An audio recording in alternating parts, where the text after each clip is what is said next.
The subcommittee will come to order, and at the conclusion of opening statements yesterday, the chair called up H.R. 5111, and the bill was open for amendment at any point. Are there any bipartisan amendments to the bill? Seeing none, are there any other amendments to the bill 5111? Oh, gentleman is recognized. Thank you, Mr. Chairman. Move to strike the last word. Mr. Chairman, I want to thank you for bringing this bill up for markup today, and I'd also like to thank Congressman Lance for his partnership on this issue, and a shout out to Congressman Swalwell and Congressman Issa in particular for their support as well.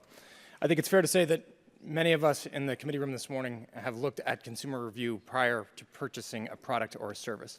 And in some way or another, each of us has relied on all or part of those reviews, be they either good or bad. Unfortunately, what we've seen in some recent cases is concerning. Companies using so-called non-disparagement clauses in their terms of service to try to bar from posting negative reviews about a product, service, or experience, and that is simply unacceptable. Just like posting a positive experience, consumers have an undeniable right to voice their honest concerns when an experience fails to meet their expectations. The bill before us today would void these non-disparagement clauses and authorize the Federal Trade Commission to take action against businesses that continue to use them. Over the past several days, we've had ongoing discussions with both majority and minority staff on suggested edits and technical corrections to the bill to try to strengthen the language. While we're not quite ready to offer an amendment this morning, I appreciate the work that has gone into the bill thus far and the comments from the FTC, and look forward to working with members of the staffs on both sides to getting to a point where I think everyone on the committee can come to support it. This is a straightforward bill, and I urge my colleagues to support it as it currently stands. Look forward to addressing the technical issues before the full committee markup. Thank you, Mr. Chairman. I yield back. Gentleman yields back. The chair thanks the gentleman. Does the gentleman from New Jersey seek time? The gentleman is recognized. Thank you, Mr. Chairman. I am pleased that the subcommittee has chosen to move forward this bipartisan bill, H.R. 5111, the Consumer Review Fairness Act that I have introduced, and my co-sponsor is my colleague from Massachusetts, Congressman Kennedy, and I certainly want to continue a discussion with Congressman Kennedy as to how the bill may be improved as it reaches full committee. Gag clauses that prevent consumers from writing negative reviews about businesses are an unfortunate and inexcusable response from bad actors in the retail and service industries to the increased ability of consumers to indicate their experiences through websites such as Yelp and TripAdvisor. My legislation will address the issue by voiding these onerous clauses and providing the Federal Trade Commission with the tools it needs to take action against businesses that insert these provisions into their form contracts. While it is important that we address this issue to ensure the consumer's right to free speech is not stifled, we also must make sure that the ability of websites to monitor and remove inappropriate and harmful content is not hindered. This will help ensure that potential customers reading these crowdsourced reviews can be confident that the content they are reading is fair and accurate.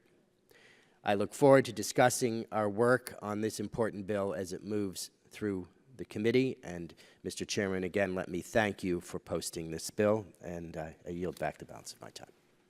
Chair thanks the gentleman. Gentleman yields back. Any other member seeking time? Chair recognizes the gentlelady from Illinois.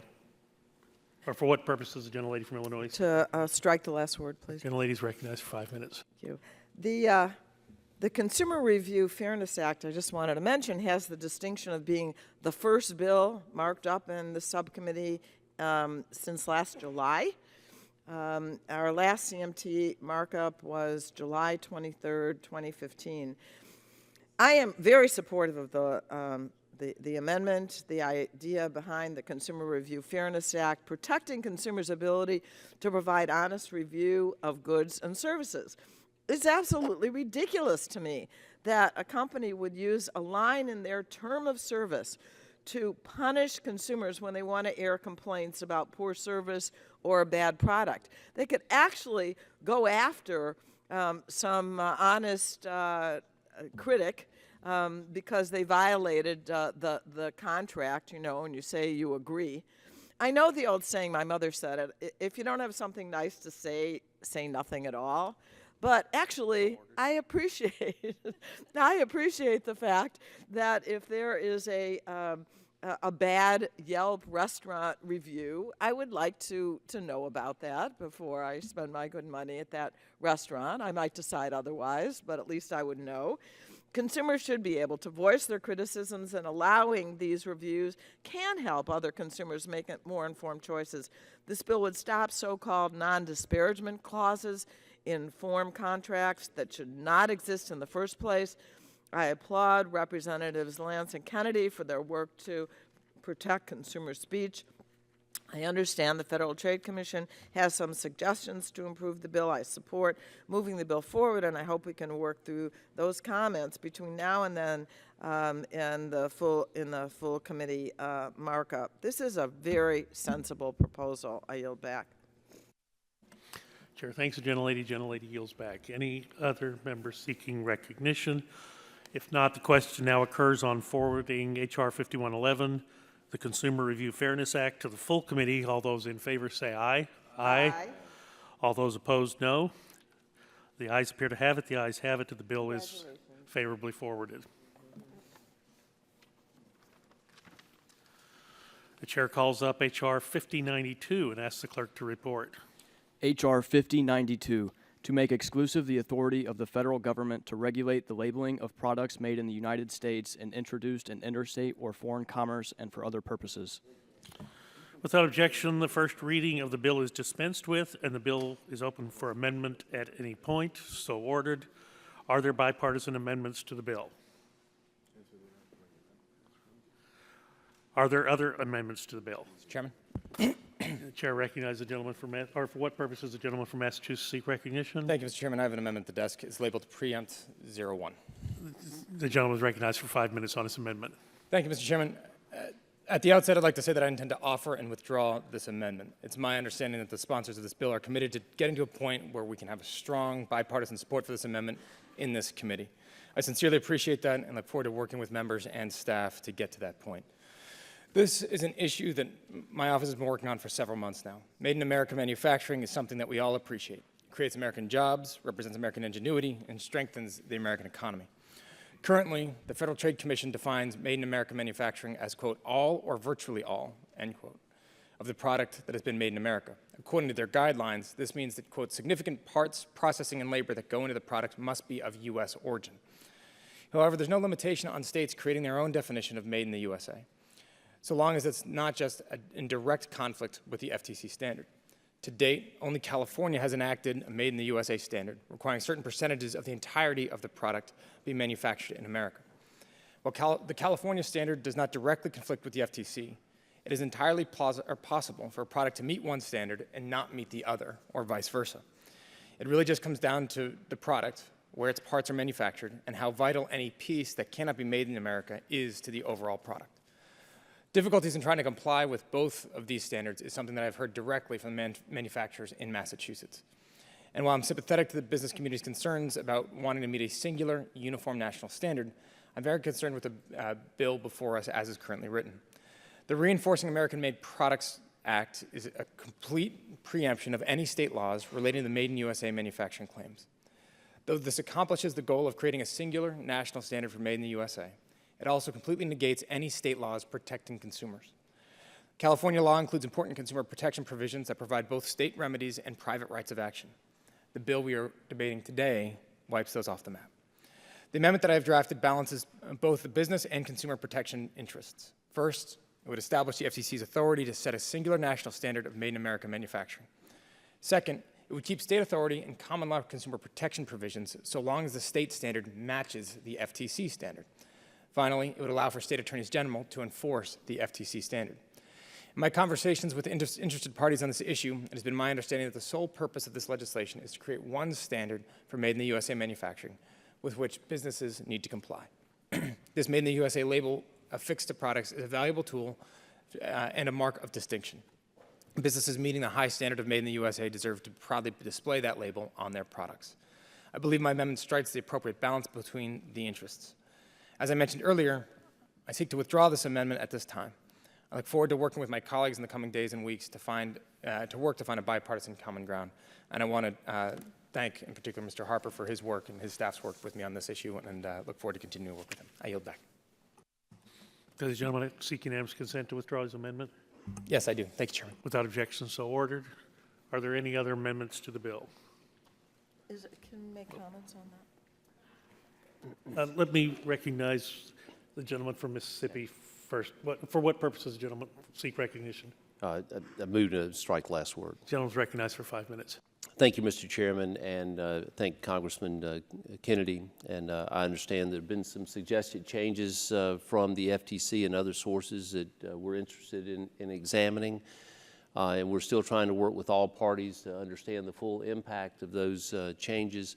But certainly we'll commit to working to resolve differences and try to reach compromise language between now and the full committee markup. And I appreciate your response.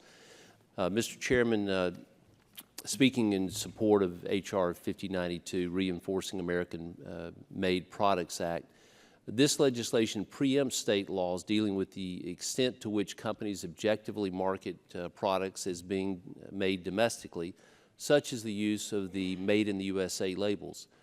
Congress gave the FTC specific statutory authority to regulate the marketing of products as made domestically, including the authority to issue rules under the Administrative Procedure Act.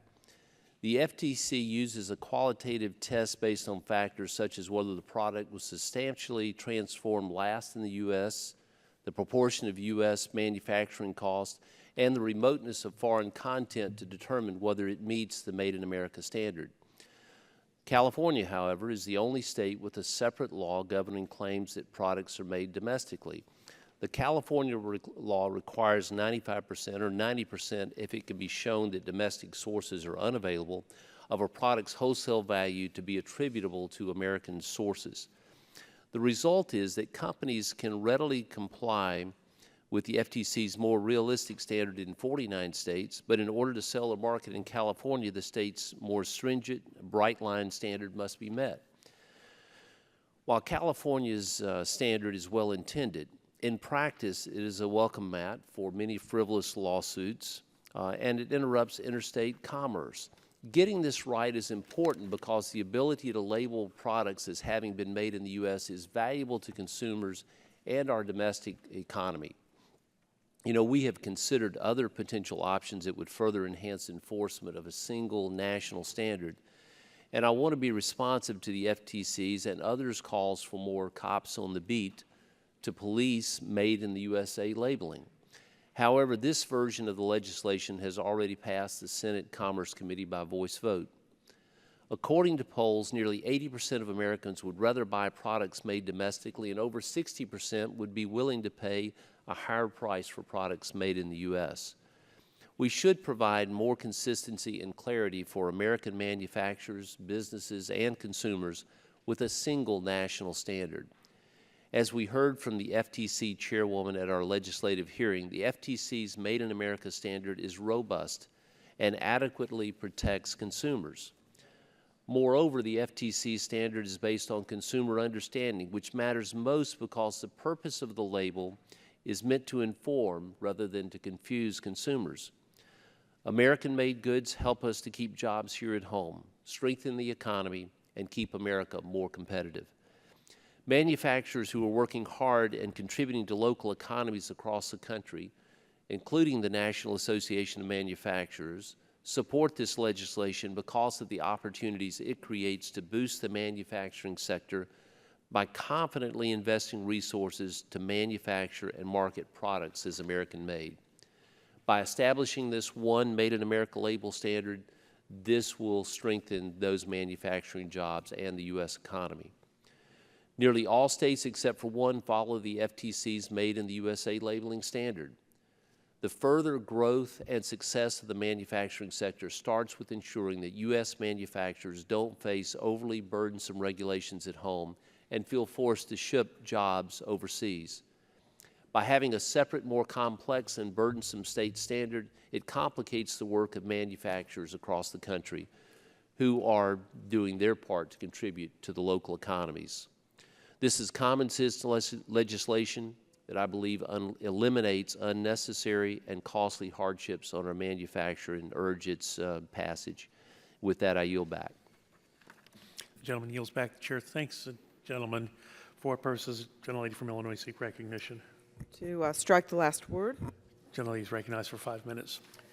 I understand the issue that H.R. 5092 is trying to address. Multiple standards for when the Made in USA label can be used is challenging for businesses that sell goods in areas with different standards. It's one thing if the standard is just higher or lower in certain places, and in that case, meeting the highest standard fulfills all the other standards. But in the case of California's standard and the federal standard, one is not exactly higher or lower than the other, they're just different. And that makes it challenging for businesses. And I have concerns about how the bill as currently written addresses this issue. The preemption goes too far. It preempts not only state standards, but also state enforcement efforts. The FTC has limited resources to ensure compliance with its standard. If a state like California wants to enact laws to help enforce the standards, we should allow that. And that's what Congressman Kennedy's amendment would do. I hope we can work toward that sort of fix. I am willing to let the bill advance by a voice vote today, but I think it needs more work before it goes to the House floor. And I yield back. Gentlelady yields back. Chair thanks the gentlelady. Does any other member seek recognition on this bill? If not, the question now occurs on forwarding H.R. 5092 to the full committee. All those in favor say aye. Aye. All those opposed, no. The ayes appear to have it. The ayes have it, and the bill is agreed to. The chair calls up H.R. 5104 and asks the clerk to report. H.R. 5104, to prohibit as an unfair and deceptive act or practice in commerce the sale or use of certain software to circumvent control measures used by Internet ticket sellers to ensure equitable consumer access to tickets for any given event and for other purposes. Without objection, the first reading of the bill is dispensed with, and the bill will be open for amendment at any point. So ordered. I would like to recognize Chairwoman Blackburn to offer an amendment in the nature of a substitute. Thank you, Mr. Chairman. Yes, I do have the amendment in the nature of a substitute. And I will point out The gentlelady will suspend. Clerk will report. Amendment in the nature of a substitute to H.R. 5104, offered by Ms. Blackburn. The gentlelady is recognized. Thank you, Mr. Chairman. Yes, in the amendment in the nature of a substitute, we have worked with the FTC. The technical changes and fixes that they wanted to see are reflected in this amendment.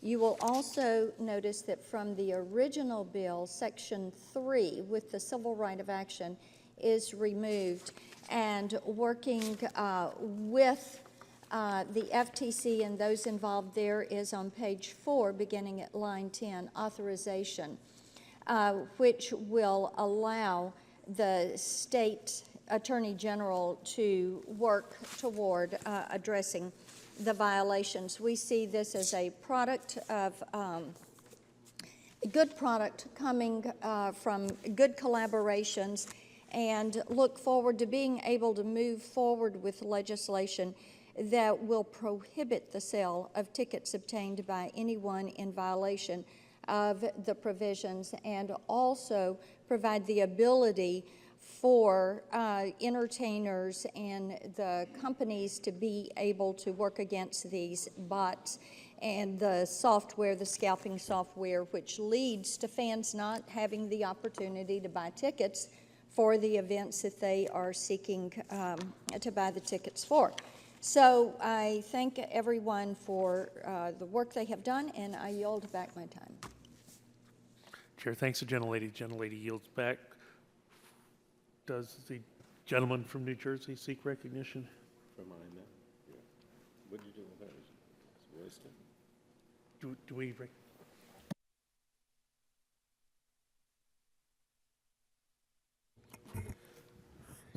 Yes, I have an amendment to the gentlelady's amendment. The clerk will report. Which number? Number 1. I guess it's Pallone or DO1. Amendment to the amendment in the nature of a substitute to H.R. 5104, offered by Mr. Pallone. Without objection, the reading of the amendment is dispensed with, and the gentleman is recognized for 5 minutes in support of his amendment.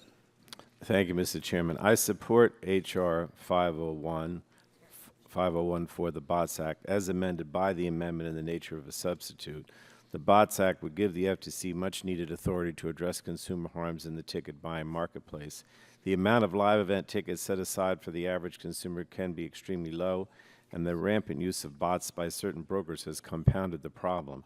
While I support this bill, as we heard at the legislative hearing last month, it does not address the full extent of the problem. H.R. 5245, the BOSS Act, introduced by my colleague from New Jersey, Representative Pascrell, and discussed at our last legislative hearing, would take a more comprehensive approach to making ticket buying a positive experience for consumers. The amendment I am offering, which incorporates portions of the BOSS Act, will address some of the other concerns that consumers face when buying tickets. For example, the amendment ensures that ticket buyers know how many tickets will be available for sale and how they can get those tickets. It will also help ticket buyers know the full price of the ticket, including any additional fees, before they decide which tickets to buy.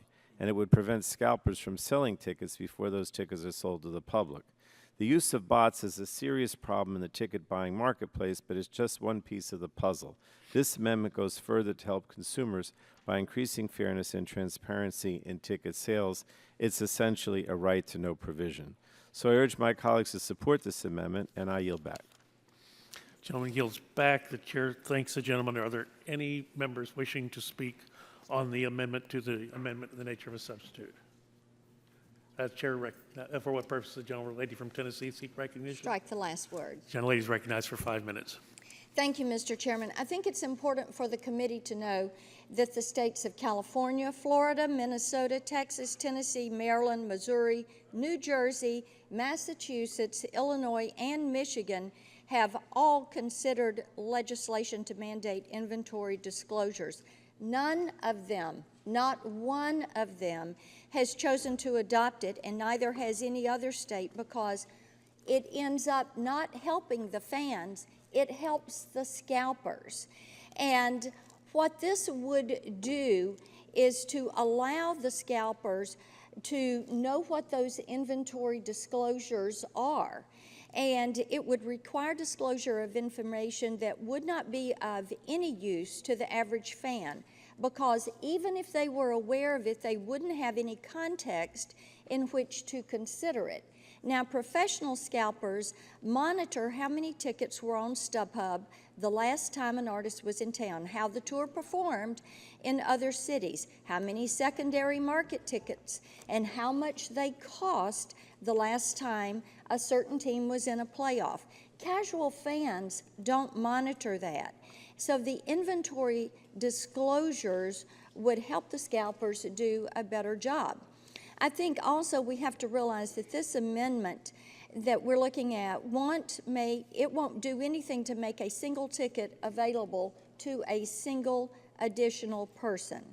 Artists set aside tickets for members of their fan clubs. Fan clubs are generally open to the public. They're free to join. Nothing wrong with that. Artists often do deals with credit card companies to give privileged access to certain card holders in return for compensation. It's a business decision that allows them to charge less for tickets overall and still remain profitable. Touring is a business, and if it is not profitable, there's going to be less of it. As I said, California, Florida, Minnesota, Texas, Tennessee, Maryland, Missouri, New Jersey, Massachusetts, Illinois, Michigan, each of those states has considered the disclosure, the inventory disclosure language, and each of them has rejected that language. I encourage my colleagues to reject the. Will the gentlewoman yield? I will yield. Thank you. Just so I don't have to take time for a full 5 minutes.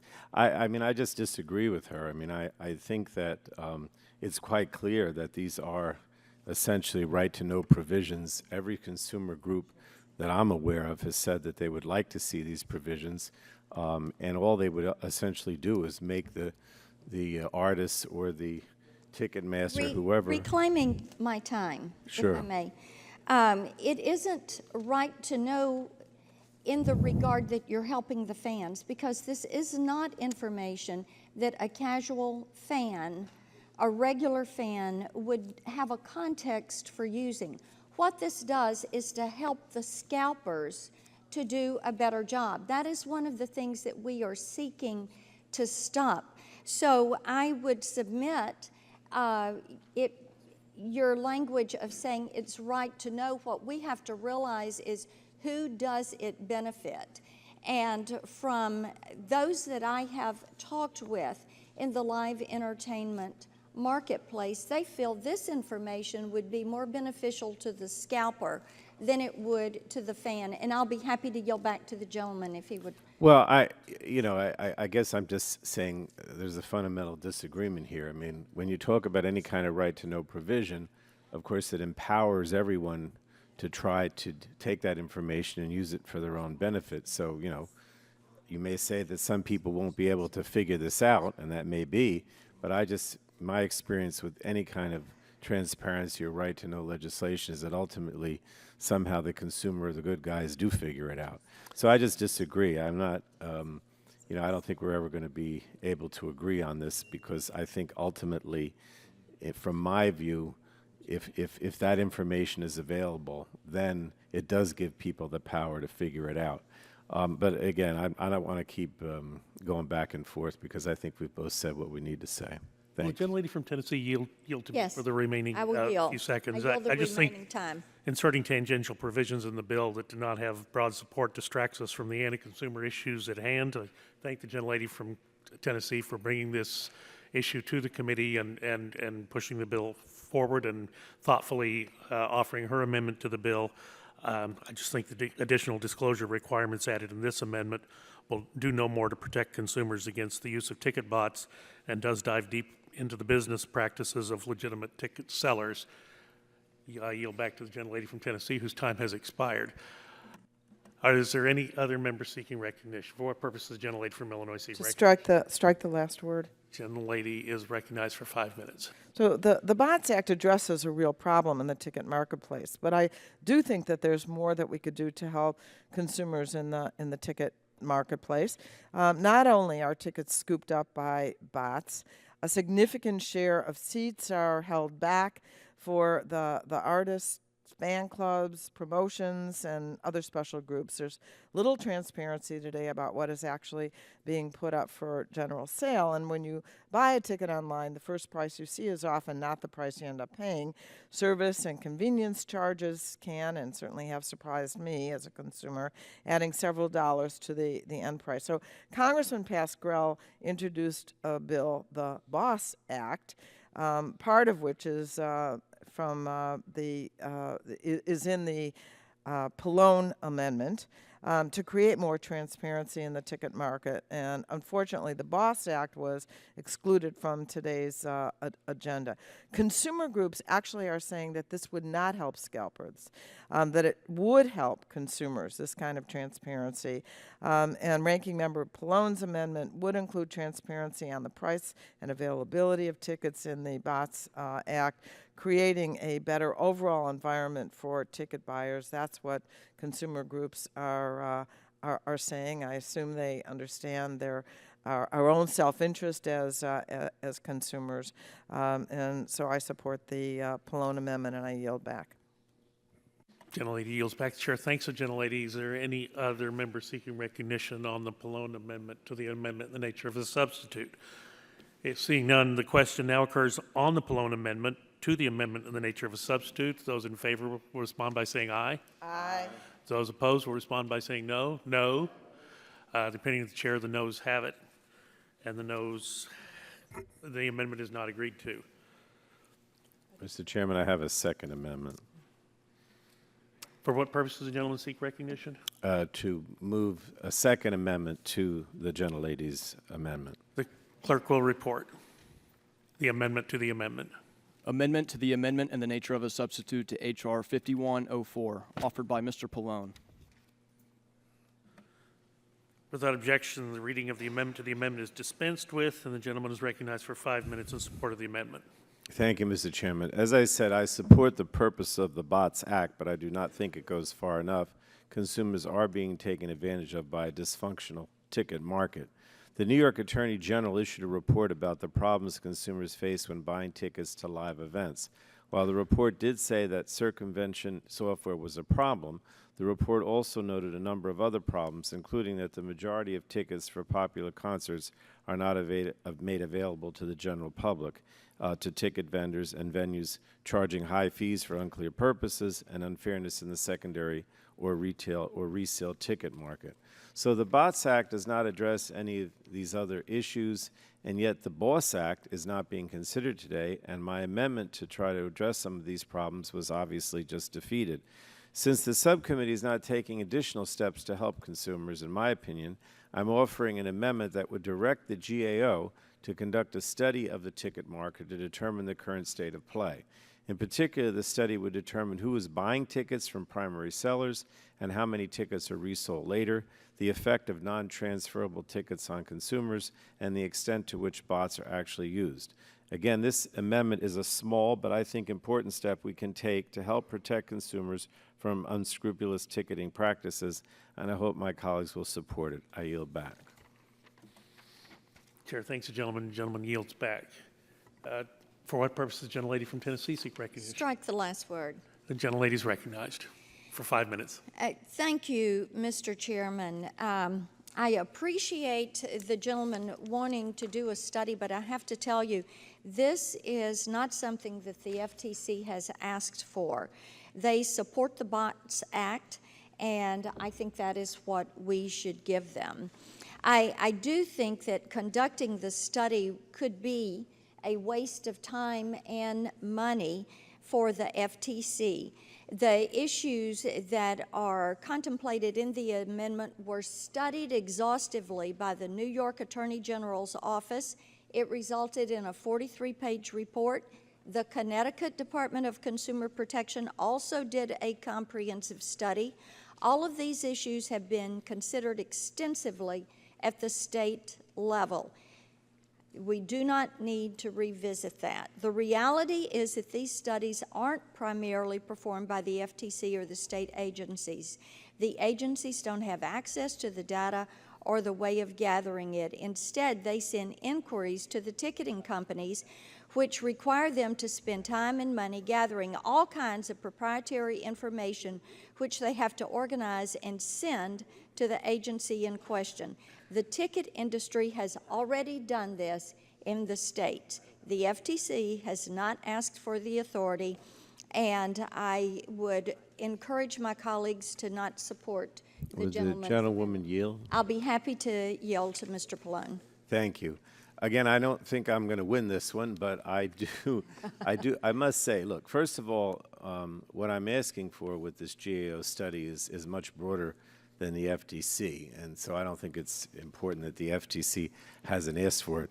I also think it's kind of ironic that my colleagues on the other side are so critical of the FTC with the next bill that's going to come up, and now all of a sudden what the FTC asks for or doesn't is so significant.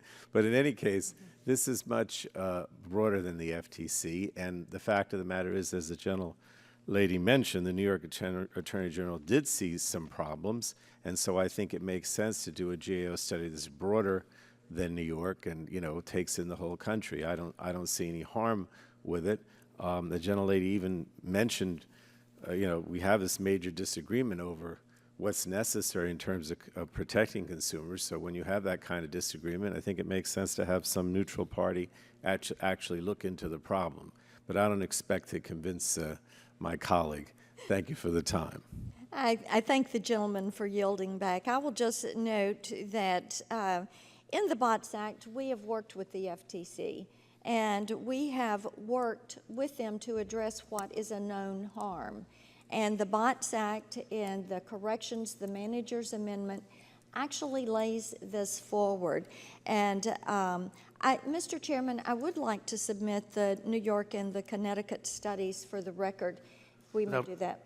Without objection, so ordered. With that, I yield, I encourage a no vote on the amendment, and I yield back my time. Gentlelady yields back. Chair thanks the gentlelady.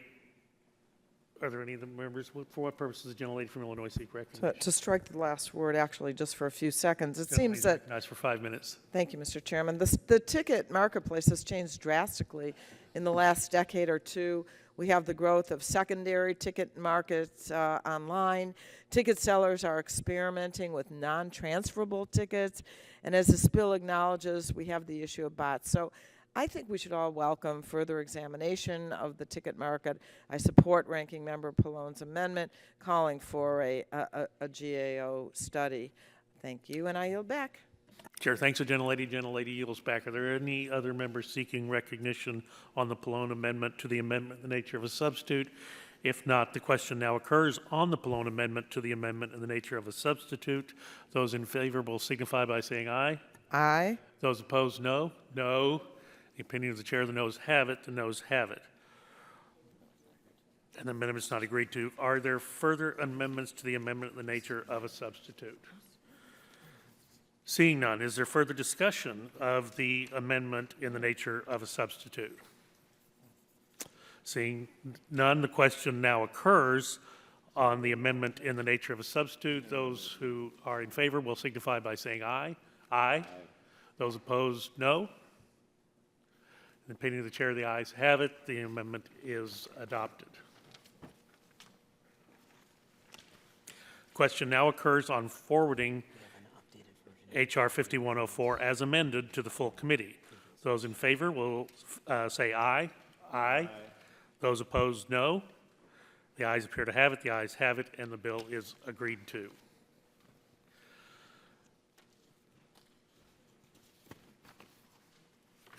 We already did that.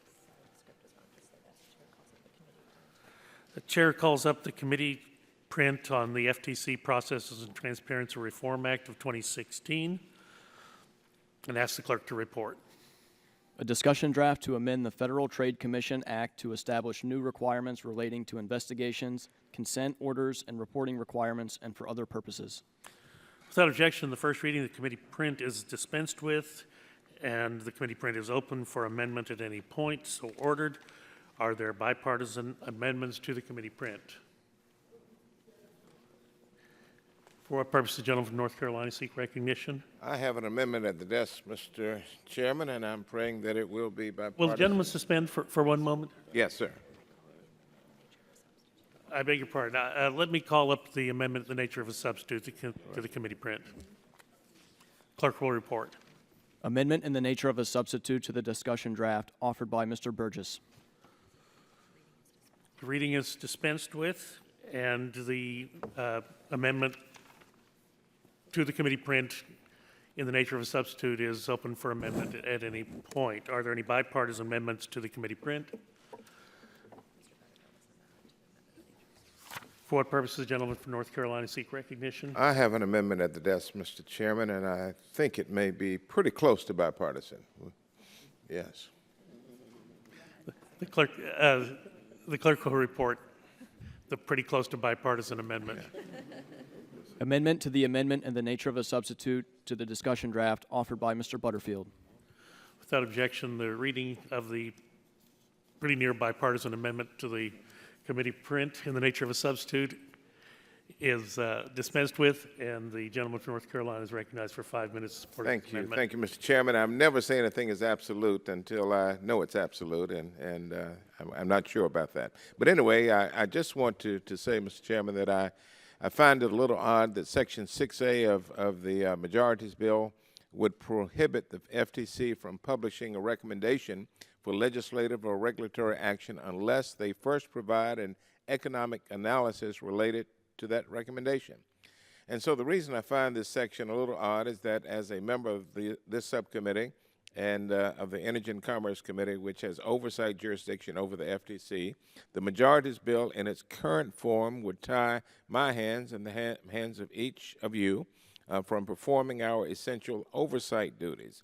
As I read it, under the bill, if I reached out to the FTC with a request, the FTC would effectively be forced to spend countless hours producing a written economic analysis before I was given an answer on my requested recommendation. or they would face harsh criticism for not doing an analysis and perhaps feel pressure to spend countless hours preparing a response. As the bill stands now, Mr. Chairman, the only way members in this room could perform their duties unfettered would be to haul the FTC commissioner into this room before the subcommittee or the full committee and make their request at that time in order to avoid long delays. This must be an oversight by the majority. We've talked to the staff of the majority, and so my amendment will clear things up for all of us. The amendment creates an exception to this section of the bill so that onerous and overly burdensome economic analyses would not apply to members of Congress, and especially those of us with direct oversight responsibility. I ask that my colleagues support the amendment, and I thank you for the time. I yield back. Well, will the gentleman yield to the chair for a brief remark? Certainly. Thank you. Well, first off, I will accommodate your request to make this a bipartisan amendment, and I will support it. And the chair is prepared to support the amendment and urge adoption. Thank you. Is there further discussion on the gentleman from North Carolina's amendment?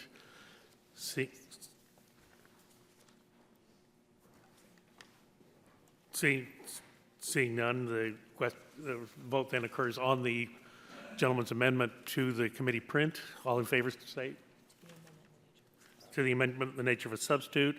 All in favor say aye. Aye. All opposed, no. The ayes have it. The ayes appear to have it. The ayes have it, and the amendment to the amendment in the nature of a substitute is agreed to. Are there further amendments to the amendment in the nature of a substitute so amended by the Butterfield amendment? Good morning, Mr. Chairman. For what purpose does the gentlelady from New York seek recognition? Mr. Chairman, I have an amendment at the desk. The clerk will report the amendment. Amendment to the amendment in the nature of a substitute to the discussion draft offered by Ms. Clark. The gentlelady is recognized for 5 minutes in support of her amendment. Thank you, Mr. Chairman. Mr. Chairman, my amendment amends Section 3 of the discussion draft FTC Process and Transparency Reform Act of 2016, which limits most consent orders in consumer protection cases to 8 years. The FTC's consent orders typically last 20 years, although that may sound like a long time to some. Similar court-ordered injunctions do not have time limits at all. In addition, since the FTC lacks civil penalty authority in most cases, a lengthy consent decree may often be its best deterrent to unfair or deceptive acts. But Section 3 of this bill would put the FTC at a disadvantage in its enforcement actions while protecting companies that have already committed bad acts. My amendment creates an exception to the 8-year consent order limit for cases of unfair or deceptive practices affecting seniors. This subcommittee held a hearing in October addressing such practices affecting the elderly. It was clear that we all care about protecting senior citizens from scammers and fraudsters. This amendment helps ensure that the FTC's enforcement authorities are not harmed, but in fact reinforced when it comes to cases affecting seniors. I urge my colleagues to support my amendment. Protecting these vulnerable Americans, especially our seniors, is something that we should all agree to. We must work together to ensure not to inhibit the ability of the Federal Trade Commission from carrying out its mission of protecting consumers. We should do all in our power to increase the ability of the FTC to protect consumers and not harm them. And so I ask my colleagues to support this common sense amendment. And I yield back. Will the gentlelady yield to the chair? Certainly, Mr. Chairman. Well, I thank the gentlelady for raising an important issue. One of the key elements of the bill of the committee print is to ensure that the Federal Trade Commission is deploying the appropriate resources to protect citizens who are 65 or older. We do need to know more about what the Federal Trade Commission has done to protect individuals 65 and older in cases where they are targeted by criminals versus when they are included in a larger target pool.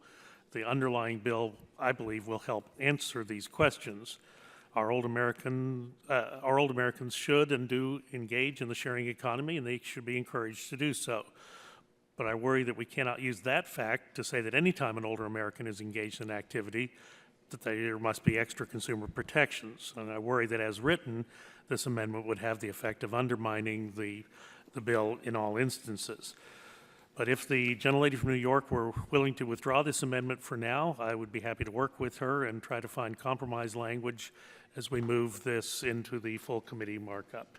And I yield back to the gentlelady from New York. Mr. Chairman, I will withdraw. So does the gentlelady seek unanimous consent to withdraw her amendment? Sure. Without objection, so ordered. Are there, the second bipartisan moment, I need to point out, are there further amendments to the amendment in the nature of a substitute as amended by the Butterfield amendment? Yes.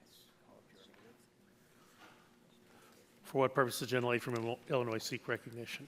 Mr. Chairman, I have an amendment at the desk. The clerk will report.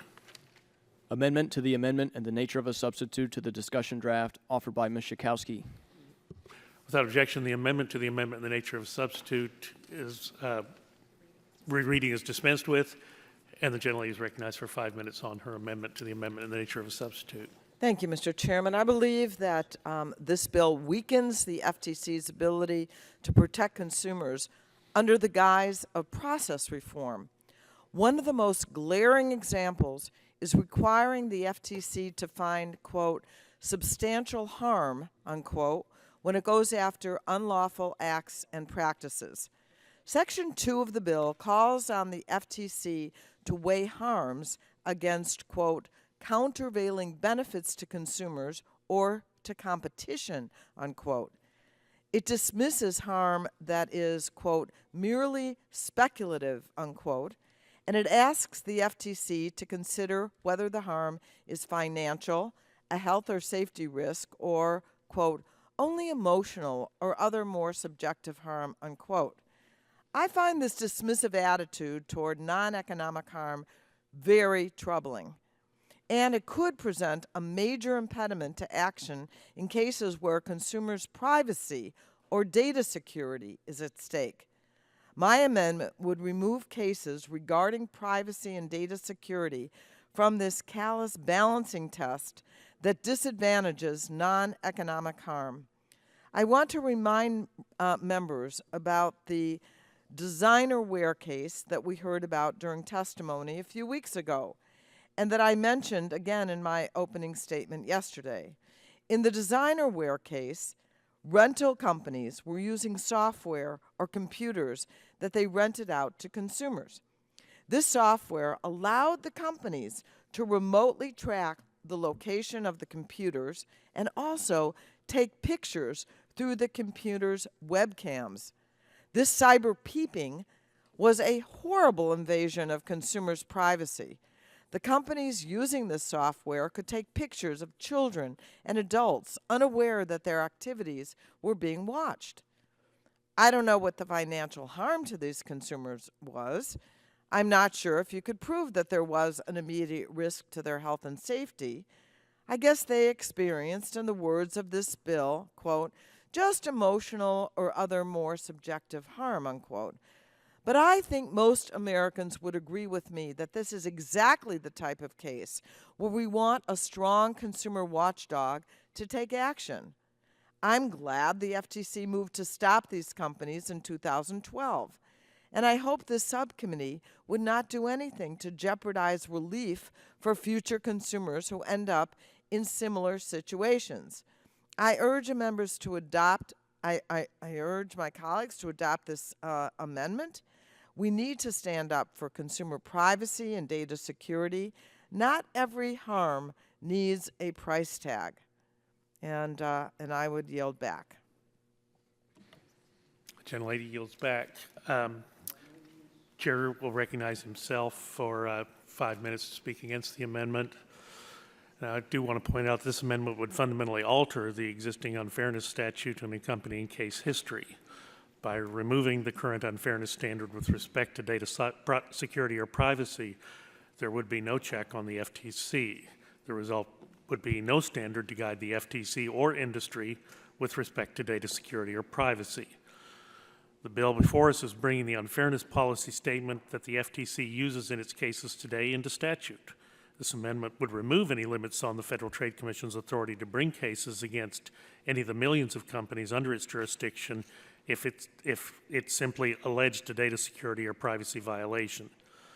The balance struck by a previous Congress, a Democratic Congress, and expounded upon in the unfairness policy statement and our bill allows for the Federal Trade Commission to address the exact cases the ranking member is concerned about without granting the Federal Trade Commission unfettered authority or any statutory limits on unfairness cases.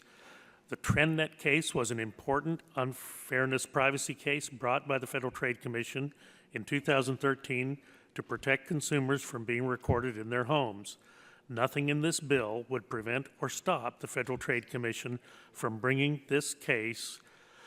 Section 2 of the bill codifies the Federal Trade Commission's existing unfairness policy statement and includes the existing two sections of Section 5 of the Federal Trade Act and subsections 1A and 3. The law already requires the Federal Trade Commission to prove substantial injury to consumers before bringing an unfairness claim. Reading the Federal Trade Commission's complaint against TrendNet, consumers and their children were recorded in their homes via public video feeds because of how TrendNet set them up and failed to secure their network. There is nothing trivial or speculative about recording and streaming consumers' activities or their children's activities in their home without telling them. The TrendNet clearly took advantage of consumers' free exercise of decision by failing to secure the video feeds in their home.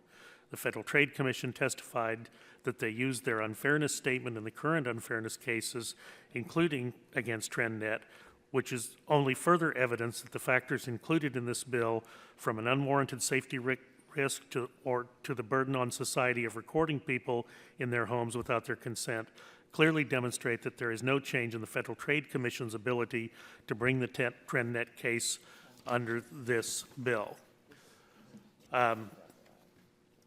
I would urge a no vote on the amendment to the amendment in the nature of a substitute, and yield back my time and ask if there are other members who wish to be recognized. And the chair, for what purpose does the gentleman from New Jersey seek recognition? Strike the last word in support of the amendment. The gentleman is recognized for 5 minutes in support of the amendment. Thank you, Mr. Chairman. Instead of working together, we're faced today with the majority's systematic attempt to dismantle the FTC in order to prevent it from carrying out its mission of protecting consumers. As the majority praises FTC oversight, including a recent letter to FCC Chairman Wheeler praising the Trade Commission's enforcement on privacy, this bill is attempting to limit the FTC's enforcement abilities.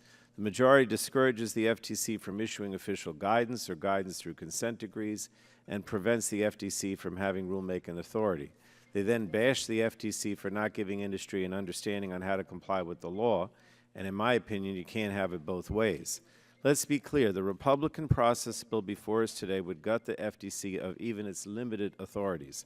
Among its deficiencies, this bill would encourage stall tactics by bad actors, burden staff with unconstructive tasks, and effectively obstruct important information exchanges between Congress and the FTC. This initiative also would limit the FTC's ability to assist other federal agencies or other countries' governments in their efforts to help consumers. It would also undermine the FTC's ability to be flexible and nimble in addressing emerging problems. After our legislative hearing, it would have been clear to everyone that this bill, or the 8 bills at the time, should never be marked up. So, Mr. Chairman, I just wanted to express my disappointment now that we're moving towards final passage. We should be focusing on bills that have bipartisan support and can be signed into law, not those that are election year tactics that may not make it to the House floor, let alone make it through the Senate. As to the Schakowsky amendment, which I support, if this amendment passes, we will know that in at least the most egregious cases, those affecting the privacy of little children, the FTC does not have to rely primarily on economic harm. As we heard during the hearing 2 weeks ago, the FTC used its unfairness authority to go after a peeping Tom company, and in that case, the harm was not primarily economic. There was non-economic harm, including the emotional or other more subjective harm the bill is trying to condemn. The Peeping Tom case demonstrates why the unfairness provision of the bill is a destructive one masquerading as an innocuous one. Supporters of the unfairness provision argue that it's simply codifying parts of the FTC's own unfairness statement that was published in 1980, but this provision is not harmless. Instead, it would make fundamental changes to how the FTC operates. This bill only takes select portions of the unfairness statement, parts that would make it very difficult for the FTC to continue helping consumers by preventing harms. The very core of FTC's mission is laid out in Section 5 of the FTC Act, which states that the Commission is empowered and directed to prevent the use of unfair methods of competition and unfair or deceptive acts or practices, but the unfairness provision would obliterate that statutory directive and needlessly puts consumers at risk. Moreover, it would harm the Commission's ability to bring cases for unfair or deceptive acts that result in serious and tangible harms but do not result in financial losses. And that would certainly harm the FTC's efforts with regard to privacy and data security, issues that Republicans have noted many times over our particular expertise of the Commission. So while some suggest this bill is harmless, in fact, it's quite harmful.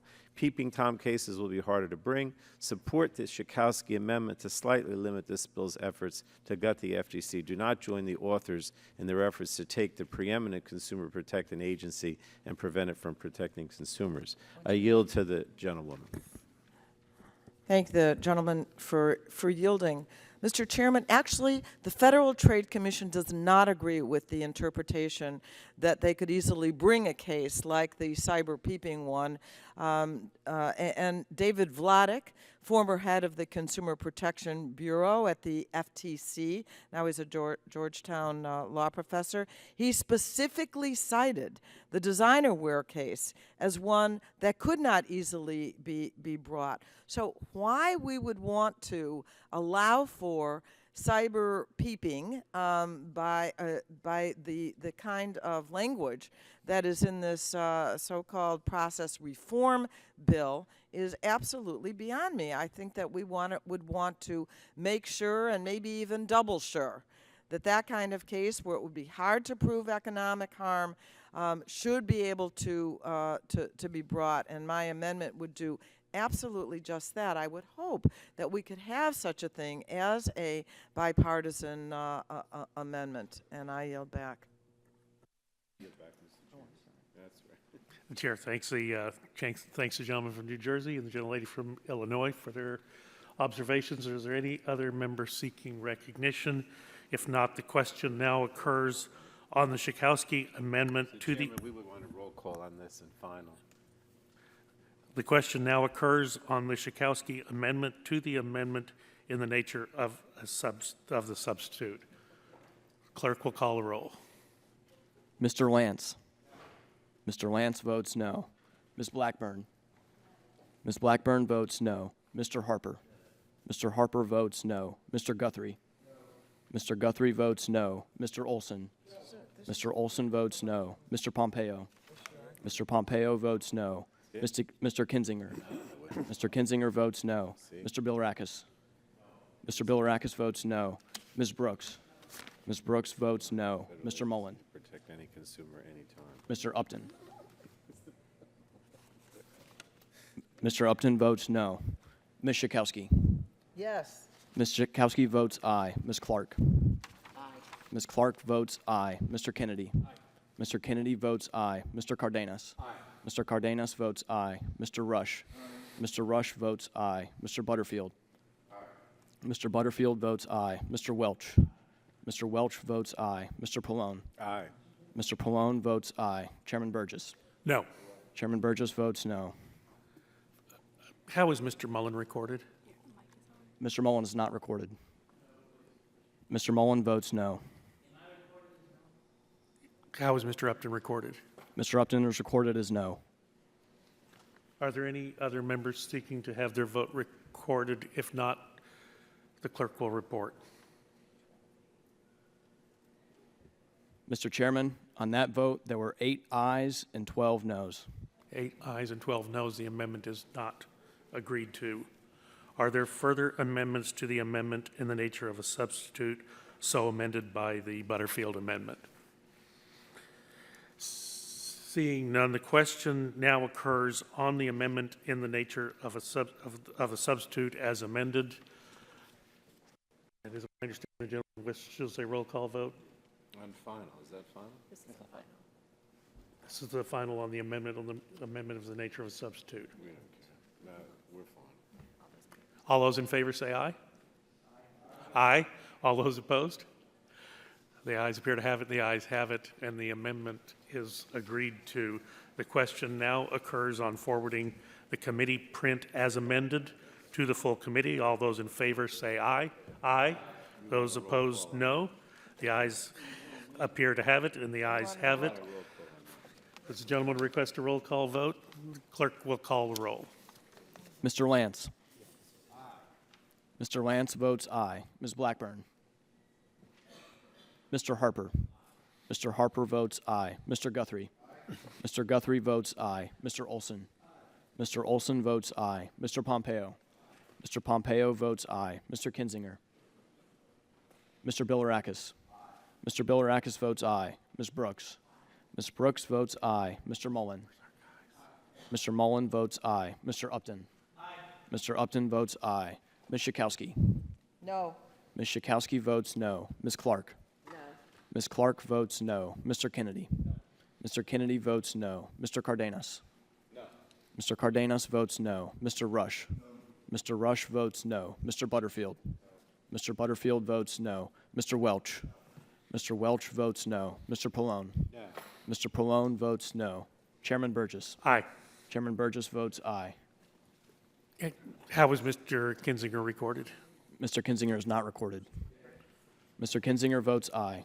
And the gentlelady from Tennessee, Ms. Blackburn, how is she recorded? Ms. Blackburn is not recorded.